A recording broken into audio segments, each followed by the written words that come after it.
पाठ 12वा. छोटे आजार, घरगुती उपचार. आपली प्रकृती चांगली असते तेव्हा आपल्याला वेळच्या वेळी भूक लागते, रात्री छान झोप लागते, पचनाची तक्रार नसते आणि सगळ्यात महत्त्वाचं म्हणजे सकाळी उठल्यावर ताजतवानं वाटतं. पण कधी कधी काहीतरी कारणांनी आपण आजारी पडू शकतो, होय की नाही? चटकन बरे होणारे आजार असतील तर ते घरगुती उपचारांनी बरे होऊ शकतात. जसं आईस्क्रीम खाल्ल्यामुळे घसा दुखत असेल आणि थोडासा खोकला झाला तर सकाळी आणि संध्याकाळी मिठाच्या गरम पाण्याने गुळण्या केल्या तर घसा 2 दिवसात बरा होतो. हा झाला घरगुती उपचार. घरामध्ये अनुभवी वडीलधारे लोक असतात, त्यांना असे उपाय माहिती असतात. सर्दी झाली असली तर झोपताना गरम पाण्याची वाफ घेतात, छाती शेकतात. ताप आल्यामुळे किंवा अपचन झाल्यामुळे सतत उलट्या होत असतील तर अशा व्यक्तीला जेवायचा आग्रह नाही करायचा, तर तिला लिंबाचं थंडगार सरबत द्यायचं आणि दुसऱ्या दिवशी दहीभात खायला द्यायचा. कुणाला कापलं, खरचटलं, छोटीशी जखम झाली तर पहिल्यांदा ती जखम स्वच्छ पाण्याने धुवायची आणि कोरडी करून त्यावर टिंक्चर आयोडीन लावायचं. त्यावर स्वच्छ कापूस ठेवून जखम बांधून ठेवायची. पण आजार छोटा वाटला तरी त्याकडे दुर्लक्ष करायचं नाही हं. आणि घरगुती उपचाराला काही मर्यादा असतात.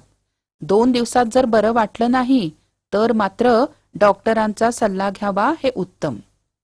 पोटात घ्यायचं कुठलंही औषध डॉक्टरांच्या सल्ल्याशिवाय घ्यायचं नाही.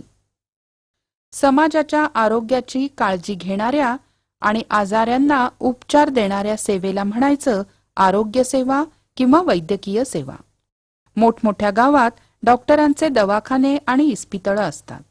पण बहुतेक शहरांमध्ये आणि ग्रामीण भागात सुद्धा शासकीय प्राथमिक आरोग्य केंद्र आणि शासकीय रुग्णालयं असतात.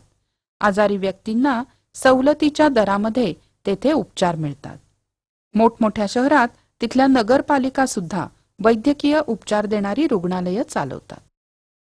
पण हे मात्र नेहमी लक्षात ठेवा की मंत्रतंत्र, अंगारे धुपारे, गंडे दोरे, मांत्रिकाकडे जाणं यांनी आजार बरे होत नाहीत. आता स्वाध्याय. कोष्टक पूर्ण करा. या ठिकाणी काही आजारांची नावं दिली आहेत. यापैकी कोणते आजार लवकर बरे होणारे आहेत आणि कोणते लवकर बरे न होणारे आहेत हे ठरवा आणि हे कोष्टक पूर्ण करा. पहिल्यांदा 2 खंड करू. लवकर बरे होणारे आजार, लवकर बरे न होणारे आजार. सर्दी लवकर बरा होतो. चिकुनगुनिया लवकर बरा होत नाही. हिवताप लवकर बरा होत नाही. खेळताना पडून खरचटणे लवकर बरा होतो. पोटाला तड लागणे लवकर बरा होतो. विषम ज्वर लवकर बरा होत नाही. गरम तव्याचा बोटांना चटका बसणे लवकर बरा होतो. पाय मुरगळणे लवकर बरा होतो.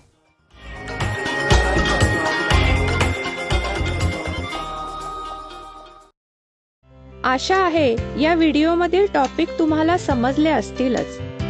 अजून पुढील व्हिडिओ पाहण्यासाठी आमच्या चॅनलला सबस्क्राईब करा आणि इतर पालकांना आणि विद्यार्थ्यांना शेअर करून पुढील व्हिडिओसाठी आम्हाला प्रोत्साहित करा.